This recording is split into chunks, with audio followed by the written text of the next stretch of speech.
Bom dia, tarde, noite, não importa onde você estiver. Esse vídeo aqui, ele vai estar... vocês vão ver ele em vários vídeos, tá? Porque eu vou estar usando o mesmo vídeo, no caso, como entrada e como fechamento de uma sequência de vídeos, né? Que eu fiz sobre o shintoísmo, né? É um vídeo que, inclusive, teve bastante gente que pediu, tá? Teve gente que se interessou de outras províncias, né? Que acharam muito legal esse assunto. Então, inclusive, tem gente que está se preparando para participar presencialmente das aulinhas com o sacerdote, né? Porque é um sacerdote de verdade, né? E aí, no caso, então, né? A questão é, eu fiz um vídeo, né? A nossa conversa foi de cerca de 2 horas e meia, né? E não tem como, não tem condição de eu postar um vídeo de 2 horas e meia para vocês, principalmente que eu pretendo postar uma tradução de tudo, né? Separado, eu falando, não vou traduzir por cima, né? Porque eu quero que quem entenda japonês possa assistir o vídeo na íntegra, no japonês, entendeu? E porque querendo ou não, por mais que eu traduza o conteúdo, ah, durante a conversa ali, você tem toda a forma de falar da pessoa. Isso tudo influencia na compreensão, entendeu? Então, basicamente, eu pretendo manter na íntegra para quem quiser assistir na íntegra, e vou fazer uma parte separada ali dentro do vídeo onde eu vou só explicar tudo. Meu Deus, tem uma abelha aqui. Em português, no caso, fazendo uma tradução, uma interpretação para vocês, entendeu? E bom, no caso, por que eu tô fazendo esse vídeo? Porque esse vídeo aqui agora, ele justamente como é que fala? Meu Deus, me fugiu a palavra. O início do vídeo. A abertura, isso, a abertura, me veio na cabeça. Essa é a abertura dos vídeos, né, no caso, que estão seguindo. O primeiro vídeo só dessa coisa de sintoísmo, ele tem uma abertura própria. Por quê? Porque é a parte que eu tô falando em português com vocês, né? E ele também tem um fechamento em português, porque eu fiz no dia, eu peguei o mesmo fechamento do dia e joguei tudo num vídeo só para ser uma introdução do que a gente ia fazer no dia. E os demais vídeos são justamente as aulas, onde a gente conversou com o cara e tal, né? Então ali vai ter ele falando, vai ter eu traduzindo depois, e aí por isso eu preciso de uma abertura e de um fechamento. E aí no caso é isso que eu estou fazendo agora para vocês, entendeu? No total são 8 vídeos, tá? São 8 vídeos, porém como eu falei, o primeiro só que já vai ter a abertura e fechamento. Do segundo para frente, eles vão estar usando todos eles, né? Compartilhando essa mesma abertura e o mesmo fechamento, tá ok? E a ideia é que vocês possam aí tá se divertindo com esse conteúdo, né? Então, se você quer ouvir todo o conteúdo sobre o shintoísmo, é importante você assistir, em primeiro lugar, todos os 8 vídeos, e em segundo lugar, assistir eles na ordem cronológica deles, tá? Porque senão vai ser difícil de entender. Porque eu fiz cortes bruscos, entendeu? Eu peguei mais ou menos ali a mesma faixa de tempo e pum, cortei, né? Então, para ficar mais compreensível a conversa, não tá separado por tema nem nada, tá? Então, vocês têm que assistir cronologicamente e provavelmente vão ter que assistir todos os vídeos, beleza? Bom, antes de eu continuar falando um monte de coisa, deixa eu pedir para vocês não esquecerem de curtir, compartilhar, se inscrever no canal, ativar o sininho de notificação para receber notificação de novos vídeos. Olha a descrição do vídeo que tem informações importantes como onde sou, etc. Tal, e também deixem comentários não só para engajar o vídeo, mas também para deixar esse canal cada vez mais na cara de todos vocês.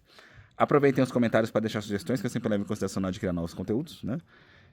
Já dito isso, então, no caso, espero que vocês curtam. Eu não vou falar muita coisa, tá? Porque nessa introdução, porque não tem mesmo muita coisa para falar, tá? Basicamente, vocês assistem o vídeo, assistem a tradução. Quem entende japonês assiste só a tradução, só o japonês. Quem não entende assiste a tradução, se for o caso, né? Quem não entende, eu aconselho a assistir o original também, por uma questão até de repente, usar isso para aprender o japonês, né?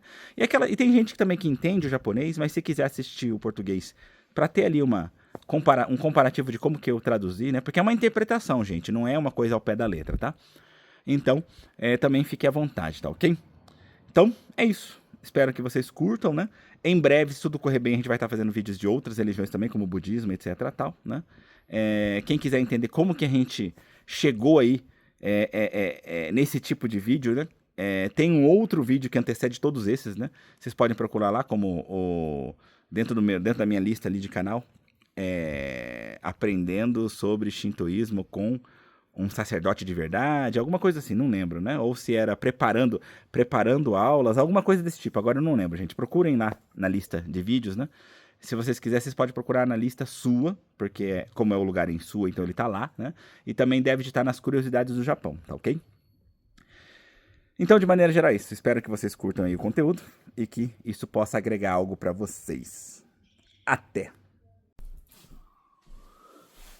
だからそんなにね締め付けるものではないよっていうことが、じゃあこの紙を見ていきましょうか。はいはい。この紙で、この紙を見た後にじゃあ神様の方に行ってみましょうか。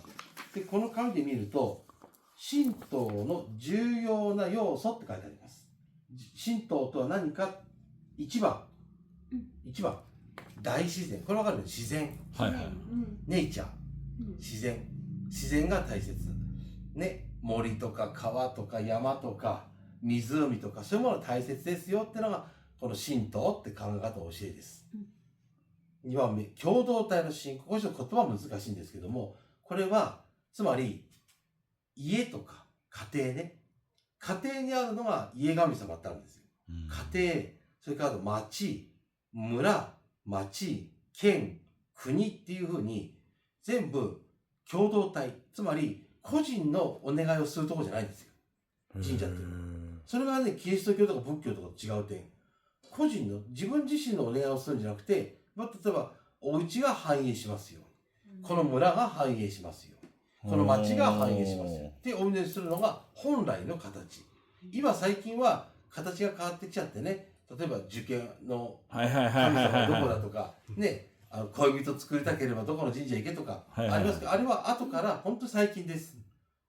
最近そういう皆さんの家族の願い、国の願いなんてことじゃなくて、自分のお願いしたいっていう人のために出てきたわけだって、本来的にはこれは、共同体、つまり、一つのなんていうかな、その単位なんて家族、一番小さな家族。でも一個それを聞いて思うのは、すごくやっぱ日本の文化そのものが感じられますね。今でもなんだっけ、世帯主単位で全部こう一つの頭頭から来て、基本はそこに家族がいて全部こうねくっついてるみたいな、なかなかこう別で扱われるものっていろんなところでなくて、そうなんですよ。やっぱ戸籍謄本もそうですどんどん続く家族だったり、ね、じゃあ似たような感じでもともとはもう一個個体としてではなくて、宗教そのものも共同体っていう。そうなんです。だから個人の自分自身のお願いっていうのをするのは最近のこと。今まで最近までなかった。最近っていうのは大体ね、江戸時代だから今から150年ぐらい前ぐらいから始まったことなんです。次、先祖崇拝と子孫拝。これがとても重要でね、これがね、キリスト教と若干違う点なんですよ。先祖、つまりご先祖様ってわかります？おじいちゃんおばあちゃん、またそのおじいちゃんおばあちゃん、またそのおじいちゃんおばあちゃんって、これを全部神様として見てるんです。でそれが仏教と結びついて今は仏壇って形になってます。仏壇ってわかりますよね。よくありますよね、仏壇。あれってその自分のご先祖様、つまり親たちのその魂を祀っている、つまりところなんです。全くそういう見方はなかった。なんかもうやっぱどうしても頭は、ね、カトリックはある程度習ってるのはカトリックだもんで、大好きな子ね、家族が思い出せるような場所として見てたけど、確かにあれはもう完全宗教の子ね、いろんな決まりがあって、こうなんかね、こう大抵みたいな、そう思うともう神様の一種に上がるっていう、そういう考え方ってことですね。だから神様の中でも先祖崇拝で、こっちに書いた子孫繁栄っていうのは、これは子供をいっぱい産むということです。子供を作るっていうことも神道では大切なこと。だから変な話、例えばエッチなことも神道ではとっても素晴らしいことと考えています。で、キリスト教徒ではエッチなことはちょっとねっていう考え方があります。これは、違う点です。キリスト教と神道の違う点。神道でももうエッチなことなんでもこれは OK ですよってこと。もう一つ、LGBT 問題って知ってます？LGBT なんかの問題、例えば男同士、女同士とかの恋愛っていうのも実は神道の中では自由です。昔は自由だったんです。昔はってことは今はそうでもないっていう。今はどういうことかというと、その同性同士の付き合いはダメだっていうのはカトリックなんですよ、一番は。カトリックは絶対ダメなんですよ。同性同士のお付き合いっていうのは。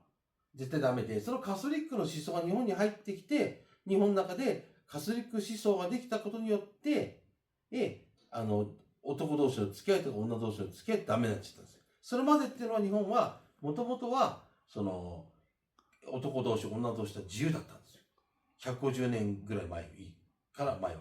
ですね。これが思想で、次にね、これも重要。神道では食べ物を重要視しています。で、神道では食べれないものってないんですよ。全部食べていいですよ。お肉もいいです。お酒もいいです。確かに、ユダヤ教だとあれこれ食べちゃいけないとかありますもんね。ありますもんね。イスラム教とかも。イスラム教もありますね。でも神道にはないんです。一切そういうものはない。自由に食べていいですよっていうこと。もう一つがお天道様ってこれ太陽です。太陽が大切。ということです。でも日本人は太陽。だから最高神がアマテラス、大神っていうのは最高神。最高神は太陽です。日本の最高の神様って太陽になってます。から次に、これも難しいからこれ飛ばしますけど、みそぎと払いっていうのはね、この概念は難しいんですけど、この神道の基本って払いといって、これがね、こういうふうに説明するとわかるかな。現在ってわかります？はい、現在。漢字で書くとこう書くんですけども、現在っていうのはつまりキリスト教であることですよね。キリスト教だから現在ってあるじゃないですか。ペカドリジナル。そう。で、現在っていうのは基本的には、人間は悪なるものだって考え方ですよね。もともと。そこに善な心を積んでいくわけですよね。だからたまに悪な心が出てきてしまうから残業しなければいけないって、こいつ現在って考え方があるんですけども、その日本人の考え方には、現在って考え方がないんですよ。つまり日本人っていうのは、もともと、真っ白な人間で生まれてくるって考えてるんですよ。何にもない。真っ白い状態で生まれてくる。で、そこに、日頃生活してると嫌なこと言われたり、いろんなことがあって、積み重なってるでしょ。で、そういうものを神社とかに行って払うっていうことが重要なんですよ。それで結構毎年あれこれのお払いみたいなのをあるってことですね。そうです。その1年間でたまったものを払う。だからお払う、これは一番下の今まで書いてるみそぎ払いって書いてあるんですよ。これ漢字で。みそぎっていうのは水をこうやってかぶること。払いっていうのはこう払うこと。これによってその現在の罪をなくすってことです。ということが神道では重要だということ。一番下に書いてある神仏集合って書いてある。これは仏様と神様っていうのはもともと一緒だったんですよ。もともと一緒。それが明治維新の時に分離されちゃうんですよ。明治維新で。どうしてかというと、これね、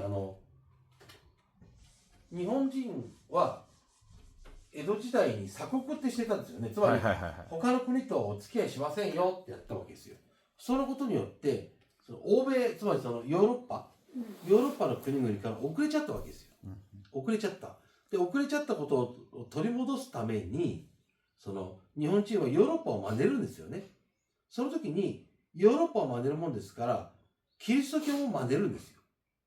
キリスト教みたいなものを真似るんですよ。で、それによって、そういうキリスト教的なものを全部こう持ってきちゃった。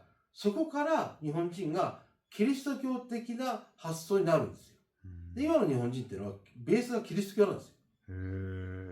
で、そこが150年前にあった神道的なものと、その神道的なものと、キリスト教的なものの境っていうのは、つまり明治維新。明治維新ってわかりますかね。明治維新ってね、明治に大改革が起きるんですけども、で、その時に日本は何をしようかというと、日本っていうのは、八百万って言いまして800万。つまり、いっぱい神様いるんですよ。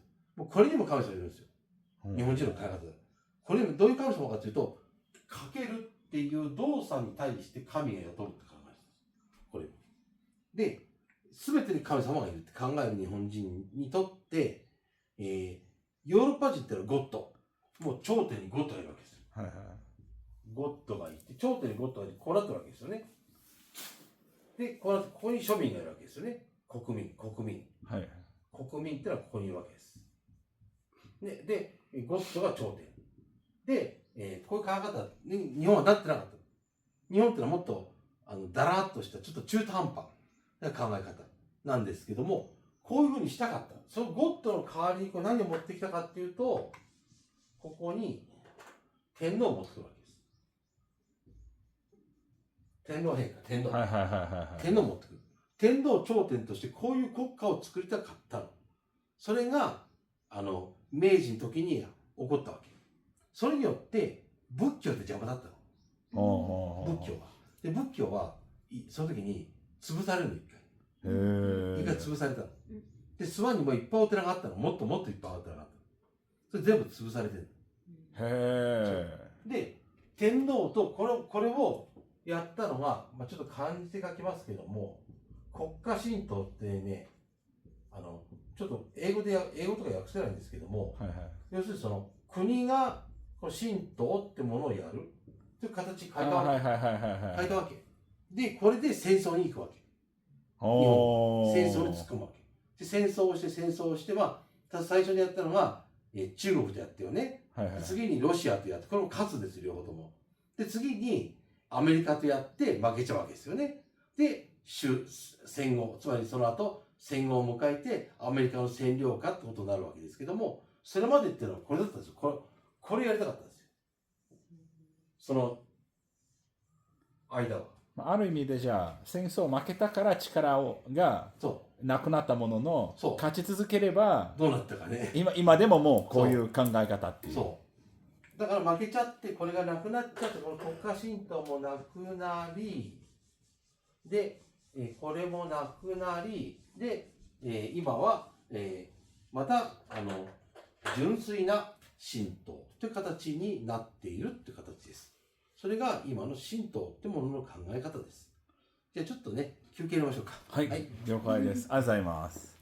と、食べてください。これこちら井上さんとおっしゃる方で、今日ちょっと遊びに来られて、これ持ってきてもらって、どうぞ食べてください。ありがとうございます。やってください。E é isso aí, pessoal. Então vamos de novo aqui traduzir mais uma vez o conteúdo agora desse vídeo, tá ok? Eu sempre estou tentando colocar no início do vídeo, explicar para vocês assim, se você está caindo de paraquedas aqui agora nesse vídeo e não assistiu os outros vídeos que antecedem esse, ou seja, não assistiu esse conteúdo desde o início, eu te aconselho de verdade a parar por aqui e começar do zero, começar a ouvir desde o início. Por quê? Porque senão não vai fazer sentido para você assistir esse vídeo, porque no caso trata-se de uma palestra, né, sobre shintoísmo, feita com um sacerdote de verdade, né, mas como é que eu posso dizer? Foi uma palestra de 2h30, né? E se eu colocasse a tradução, digamos que eu conseguisse traduzir no mesmo tempo que ele falou, seriam 5 horas no total. Eu não vou fazer um vídeo de 5 horas para vocês e colocar, ninguém vai assistir. Por isso eu fiz cortes, eu dividi esse vídeo em 8 partes no total, né? Só que foram cortes bruscos, eu coloquei mais ou menos ali no mesmo tempo, cortei no ponto que não ficasse muito estranho cortar, e pum, cortei e aí eu tô traduzindo isso. Ou seja, se você ouvir a partir daqui, você não vai entender, porque os vídeos eles se completam, entendeu? Então realmente, se você caiu de paraquedas, volta do início e assiste tudo, tá ok? Outra coisa importante para eu falar aqui para vocês é que eu tô fazendo a tradução aqui, mas não é uma tradução direta, tipo assim, eu falo assim, uma tradução assim, exatamente o que foi dito. Por quê? Que fica estranho, entendeu? Porque a gente tá ali numa conversa mais assim, solta, né?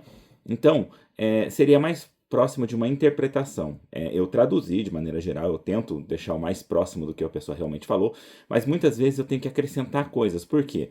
Porque ele está falando com pessoas que moram aqui no Japão e que têm ali algum certo nível de conhecimento. Então existem pessoas aí que às vezes estão assistindo o vídeo que estão no Brasil, que nunca vieram para cá e que não têm esse conhecimento. Então, se eu só traduzir de forma direta, muitas vezes a pessoa não vai conseguir entender o que está sendo dito. Por isso, muita coisa às vezes eu dou uma acrescentada, coloco algumas palavras que não foram ditas, né?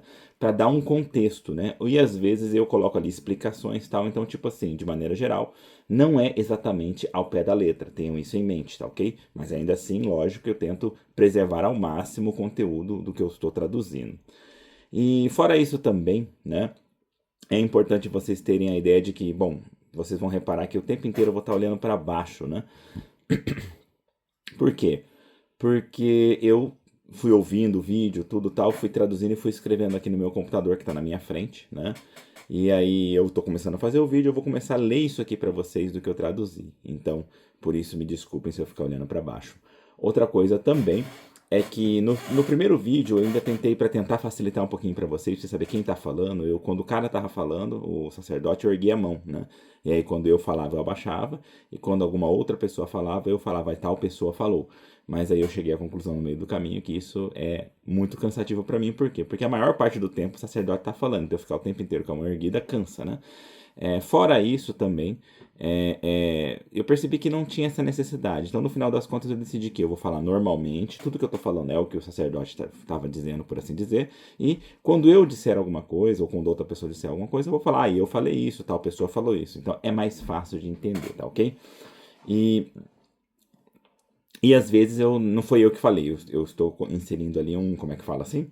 Estou inserindo ali um comentário para facilitar para vocês, uma contextualização. Então, eu vou explicando para vocês isso no decorrer, tá ok?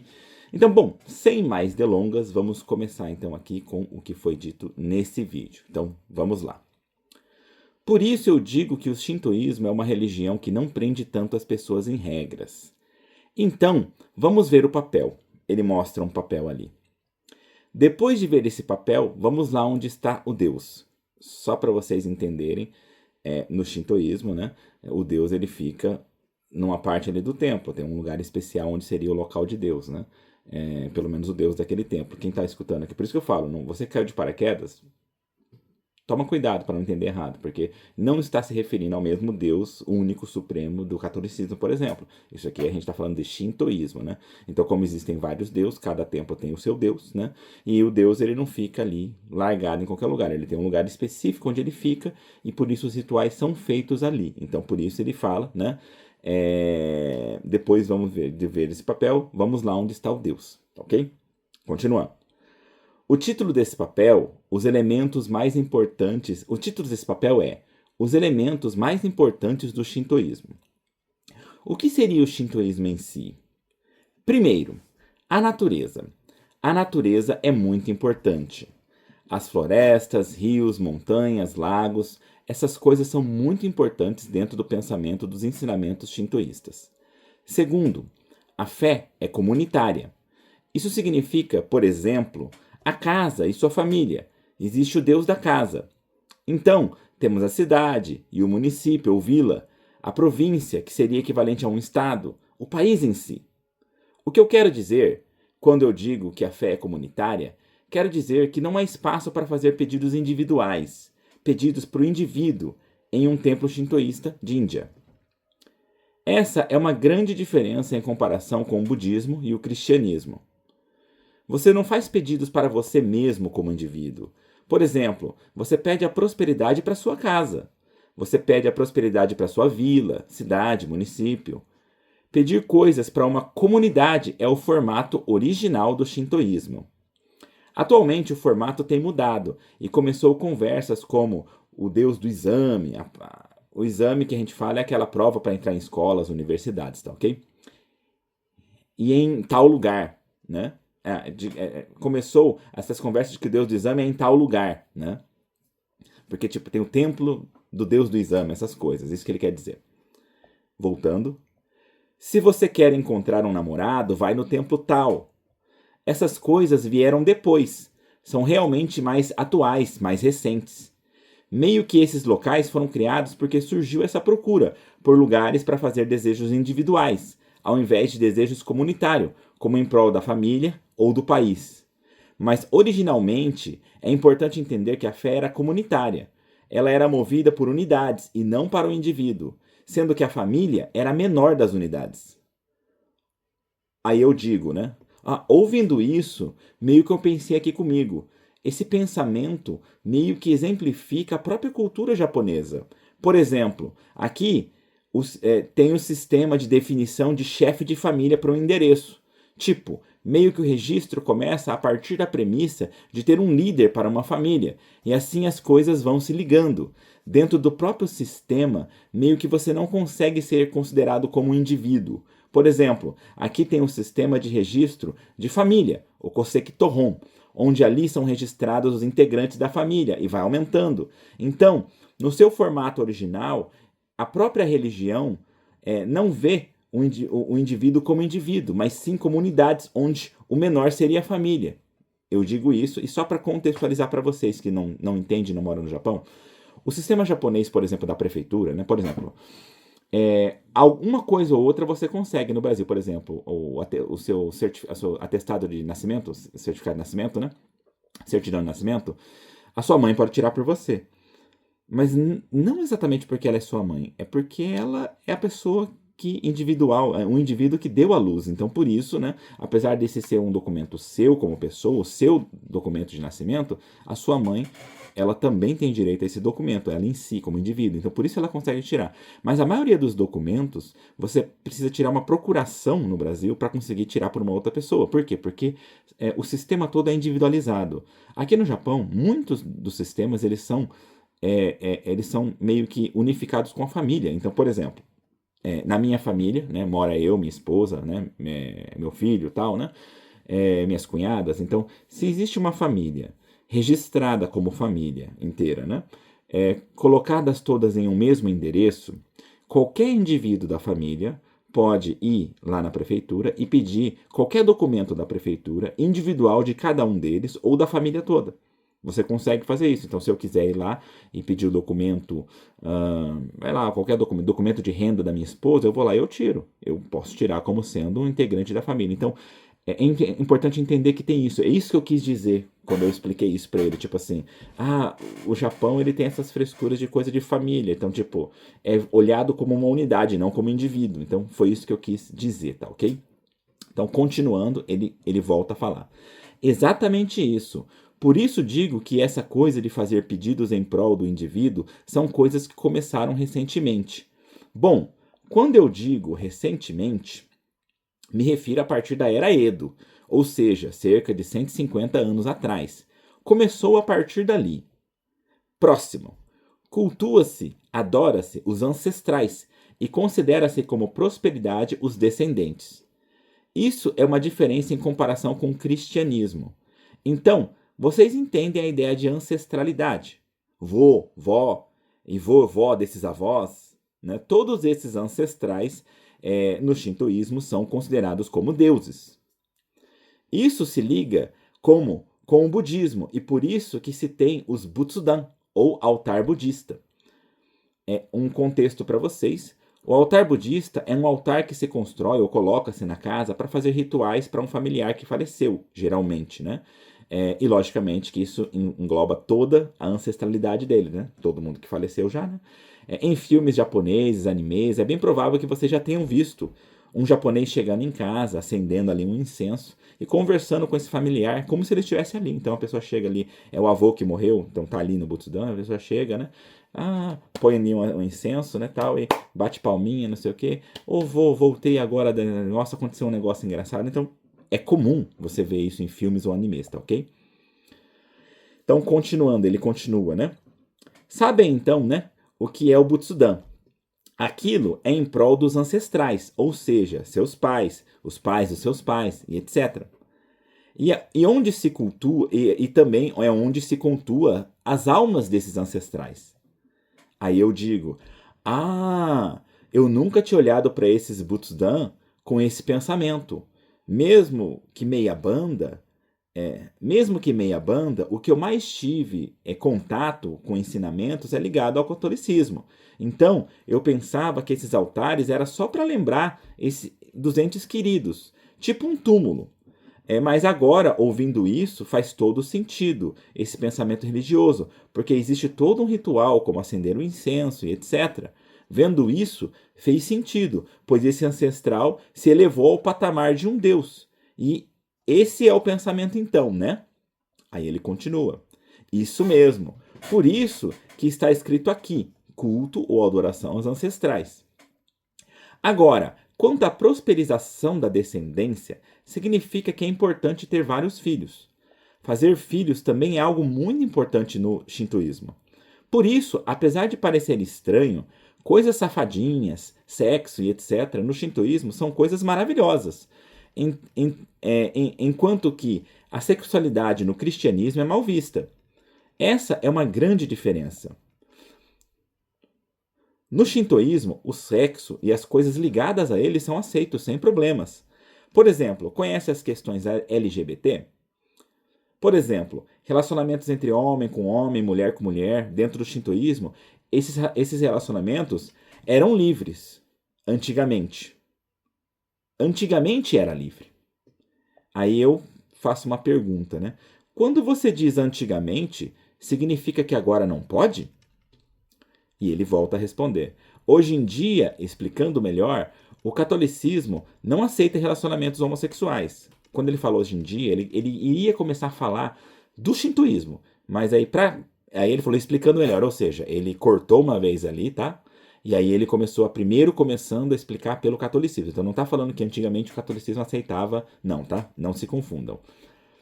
O catolicismo não aceita relacionamentos homossexuais. No catolicismo isso é proibido. Esses ancestrais católicos vieram para o Japão e se multiplicaram, influenciando para que se tornasse um tabu no shintoísmo também. Até então, antes dessa influência, o relacionamento entre homossexuais era completamente livre, até cerca de 150 anos atrás. Próximo. Alimentos são muito importantes. No shintoísmo não tem nada que seja proibido comer. Tudo pode ser comido. Carnes, bebidas alcoólicas. Aí eu falo, né? É mesmo, no judaísmo, por exemplo, não pode comer isso ou aquilo, no islamismo também. E aí ele continua, isso mesmo, mas no shintoísmo não tem isso, absolutamente nada. Tudo pode ser comido livremente. Outro ponto é o sol.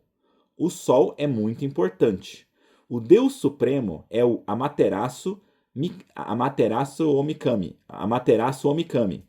que é o Sol. Só por contexto também, para vocês entenderem,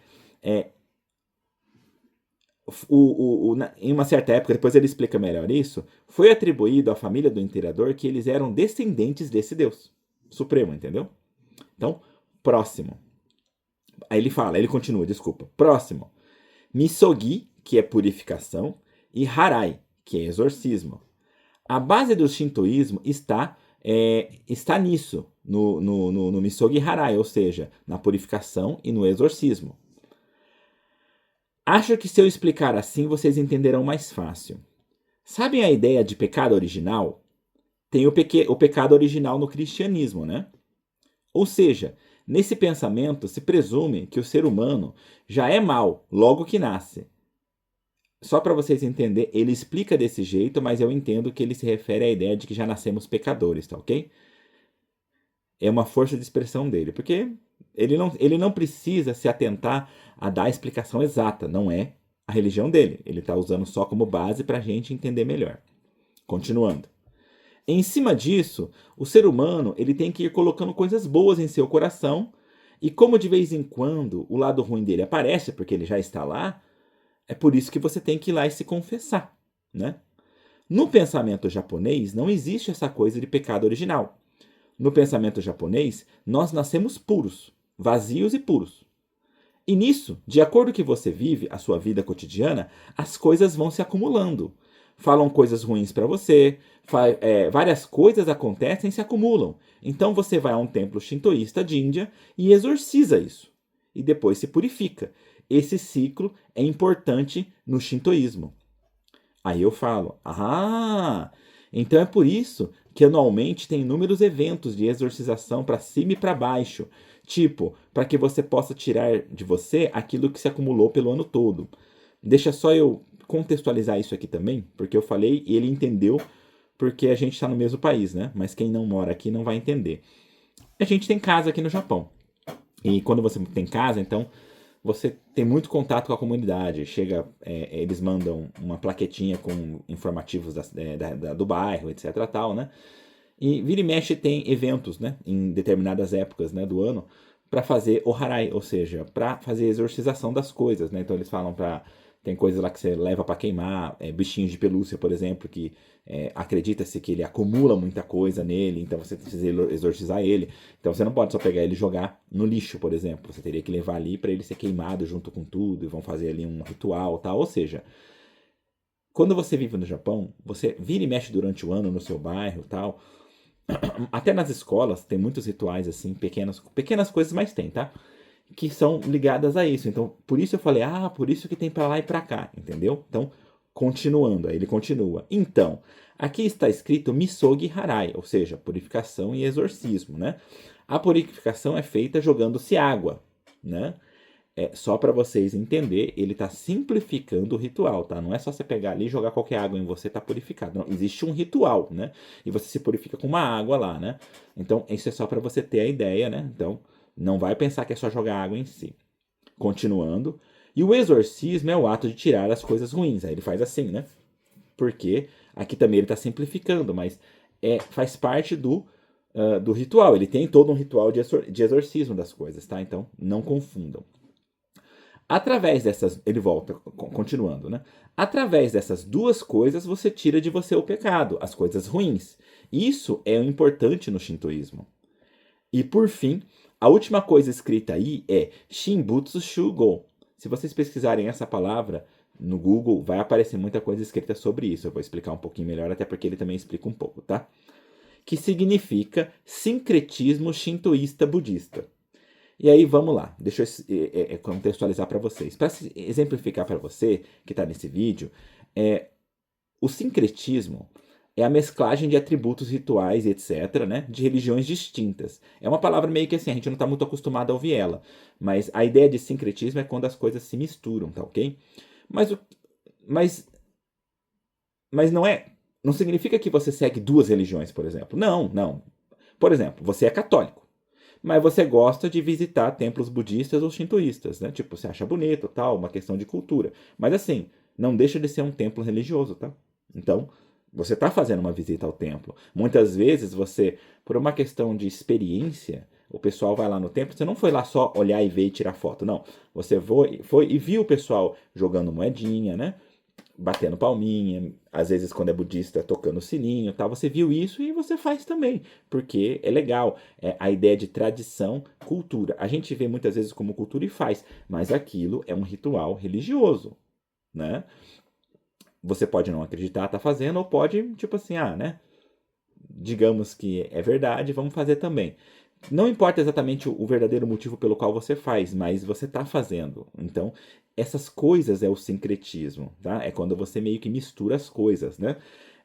Então, tipo, por exemplo, de vez em quando você vai num centro espírita, mesmo sendo católico, né? Ou você acende aquela vela para Nossa Senhora, né? Mas também você joga flor para Iemanjá, porque dependendo ali de onde você mora, o pessoal tem essa cultura e você faz também. Não exatamente acreditando que existe uma deusa, ou às vezes acreditando sim, mas tá misturado, entendeu? Você pula ondinha no final do ano, né, na virada do ano. Então, essa baguncinha em si seria o sincretismo de forma simplificada, tá ok? Se você quiser saber o que significa o sincretismo na íntegra, aí você procura no Google, tá? E faz essa pesquisa. Então, continuando, ele continua.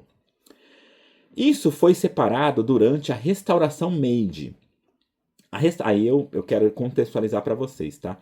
A restauração Meiji foi um processo político e militar que ocorreu no Japão, iniciando em 1868, quando o imperador Meiji declarou extinto o shogunato e sendo excluído em 1869, após o fim da Guerra Boshin. A restauração concentrou os poderes nas mãos do imperador Meiji, marcando o fim do período Edo e o início do período Meiji, chamado também de Era Meiji. Então, ele continua. Por que ele foi separado ali com a restauração Meiji? O Japão, na Era Edo, era um país isolado politicamente. Então, contextualizando para vocês de novo, né? Foi um período onde o Japão era um país fechado ao exterior. Uma política de isolamento nacional conhecida como sakoku, tá ok? Então, ele continua. Ou seja, ele não mantinha relações com outros países. Com isso, o Japão acabou se atrasando em comparação à América e Europa, etc., né? E para correr atrás desse atraso, o Japão resolveu copiar a Europa. Então, como eles copiaram a Europa, eles acabaram por copiar também o cristianismo. Só para quem não entendeu a ligação, deixa eu contextualizar aqui. A religião ela acaba por influenciar muito a cultura de um país. Então, se outro país tenta copiar a cultura de um determinado país, ele acaba por copiar também muito da religião desse país, que já está entranhada na própria cultura, tá ok? Não é que eles pegaram o cristianismo e vão adotar agora o cristianismo, não. Porque você não vai ver o Japão cristão, não. Mas ele adota muito dos costumes, das formas de pensar que tem base no cristianismo, entendeu? É isso que ele quer dizer. Então, continuando, ele continua. Por isso, meio que veio junto muitas coisas relacionadas ao cristianismo. A partir daí, começa a surgir nos japoneses pensamentos, ideias meio que cristãs. Por isso podemos dizer que a base do pensamento japonês atual hoje é meio que cristã. Por isso é dito que o divisor de águas em questão de período para o shintoísmo e para o budismo foi esse período de restauração Meiji. Com a chegada da era Meiji, inicia-se uma revolução em relação a muitas coisas. Com isso, o que aconteceu?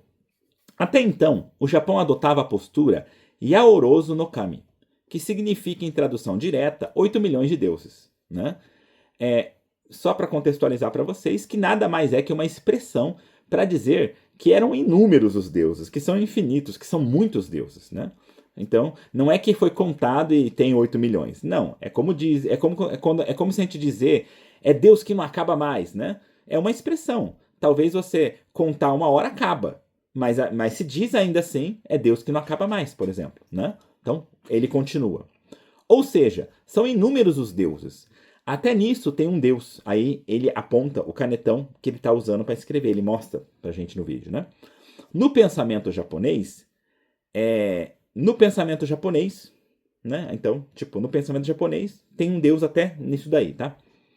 Que tipo de deus está aqui? Um deus relacionado ao ato de escrever. Ou seja, quando o pensamento japonês... enquanto no pensamento japonês em tudo existe um deus, o pensamento europeu adota o pensamento de um Deus único, onde, acima de tudo, há um Deus supremo. Então, é como se fizéssemos uma pirâmide e em cima de tudo colocássemos Deus. E lá, embaixo da pirâmide, estão os meros mortais, mas não só meros mortais, estão as pessoas comuns, o povo. É a parte mais baixa da pirâmide. O Japão não tinha esse pensamento no caso. O Japão era um pensamento muito mais largado, meia banda. Mas eles queriam fazer o pensamento ser assim, como o da Europa. Então, no lugar de Deus, eles colocaram o Tenno, que é o imperador. Então, eles concluíram essa pirâmide com o imperador no topo. Isso aconteceu na restauração Meiji. Com isso, o budismo se tornou um estorvo. Só para contextualizar, se eles querem colocar o imperador como Deus supremo praticamente, né? Porque ele se tornou descendente do Deus Supremo e tal, né? A família descendente. Então, obviamente, que a ideia do Buda ali e tal, que também tem um Deus ali supremo, meio que cai por água abaixo. Ele atrapalha as ideias daqui. Então, por isso, né, se tornou um estorvo, entendeu? Então, continuando.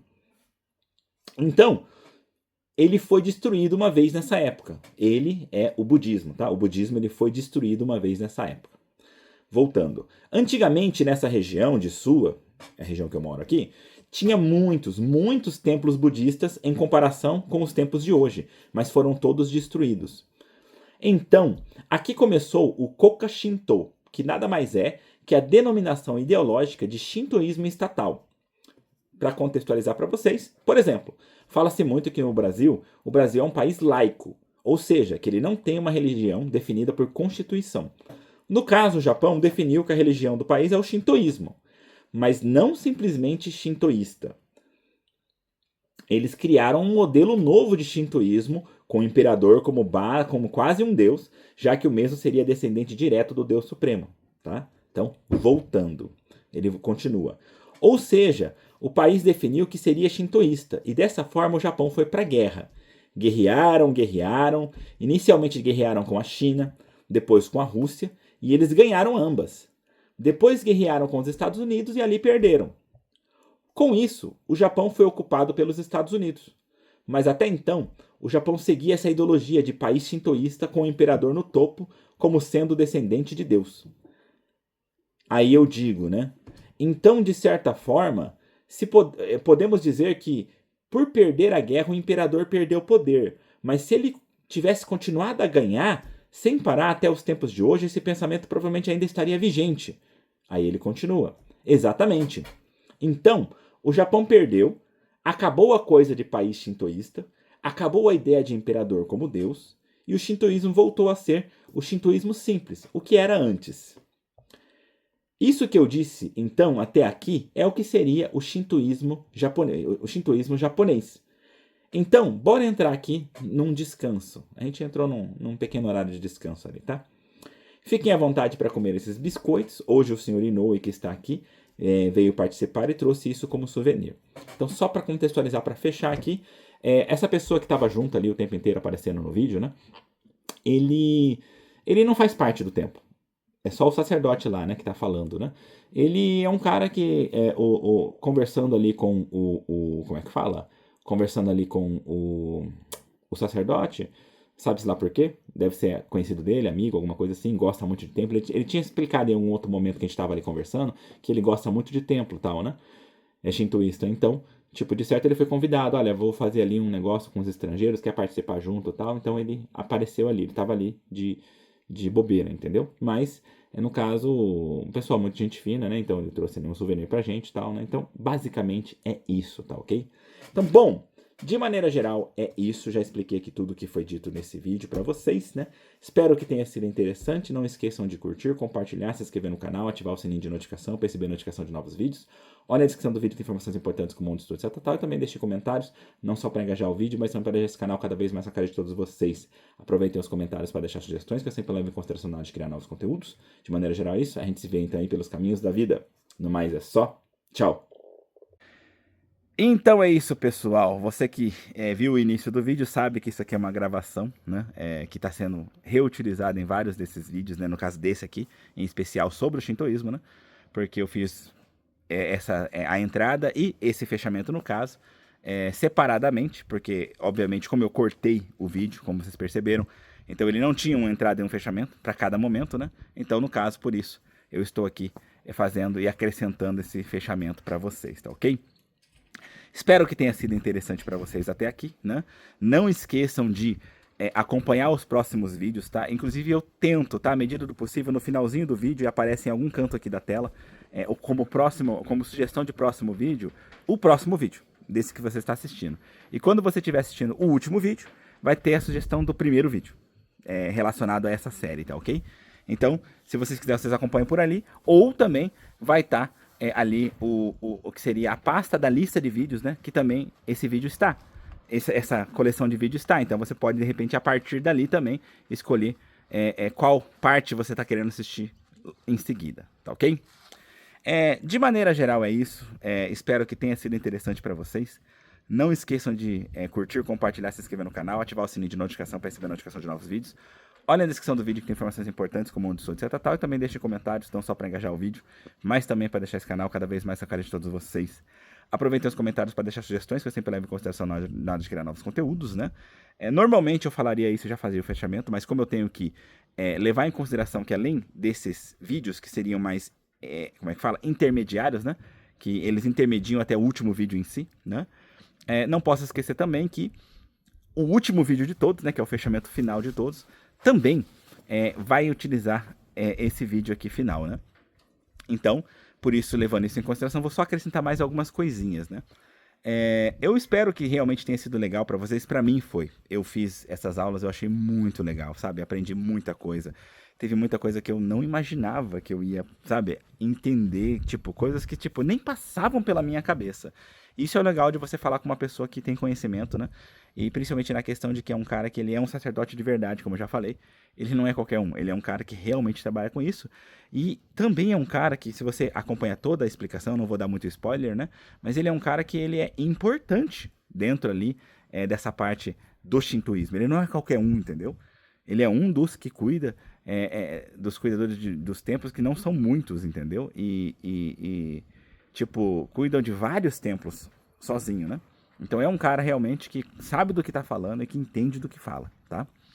Então, assim, foi muito interessante pra mim. E eu fico feliz principalmente porque, como ele é um cara que entende muito e fala com muita gente, então ele também tem muitos outros conhecidos e ele já se comprometeu a depois me apresentar alguém do budismo, né? E assim a gente pretende meio que ir se fazendo novos conteúdos pra vocês, né? Mostrando pra vocês mais sobre coisas, assim, difíceis de entender às vezes, mas que a gente pode se aprofundar falando com pessoas que realmente entendem do assunto, tá ok? E, bom, de maneira geral é isso, tá? Eu já fiz o bordão final. Depois, qualquer coisa, escrevam aí nos comentários o que vocês acharam, tal. Eu realmente me incomodo, tá? Eu leio os comentários direitinho e respondo todos eles, tá? Se eu não responder é porque alguma coisa aconteceu, porque na verdade provavelmente o YouTube não me avisou que chegou o comentário, porque também eu não fico olhando, né, vídeo por vídeo, né? Mas toda vez que o YouTube me manda uma notificação de que alguém comentou, eu vou lá, eu leio o comentário, eu respondo o comentário. Então eu fico muito feliz quando vocês comentam, mesmo que seja uma coisa como uma crítica, etc, tal, né? Levo sempre em consideração, beleza? Então, de maneira geral é isso. A gente se vê então aí pelos caminhos da vida. No mais é só. Tchau!